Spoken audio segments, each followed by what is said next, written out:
شروع اللہ کا نام لے کر جو بڑا مہربان نہایت رحم والا ہے۔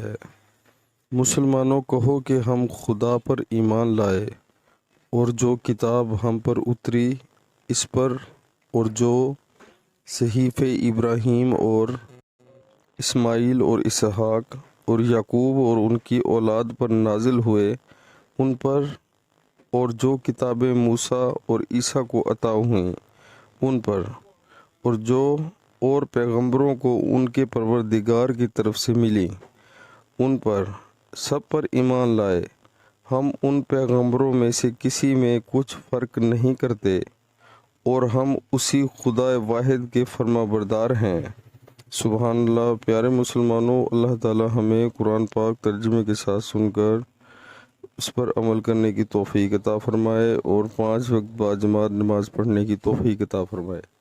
پیارے مسلمانوں، جیسے ہماری نیت ہوگی ویسے ہی ہمارے اعمال ہوں گے، تو ہمیں چاہیے کہ ہم اپنی نیت میں یہ شامل کریں کہ ہم نے خالص اللہ اور اللہ کے رسول صلی اللہ علیہ وآلہ وسلم کے حکموں کے مطابق زندگی گزارنی ہے، نہیں تو ہم بہت گھاٹے کے سودے میں چلے جائیں گے۔ پیارے مسلمانوں، آخرت کی جو زندگی ہے وہ ہمیشہ رہنے والی ہے، اور اس دن کے بارے میں ہم سوچ بھی نہیں سکتے وہ کتنا سخت دن ہوگا جب روز محشر ہوگا، جب ہمارے اعمال کھولے جائیں گے۔ تو خدا را آخرت کے بارے میں سوچیں۔ دنیا کی زندگی عارضی ہے، جیسے ہی نماز کا ٹائم ہو دنیا کے سارے کام چھوڑ کر اللہ کے حضور جھک جائیں۔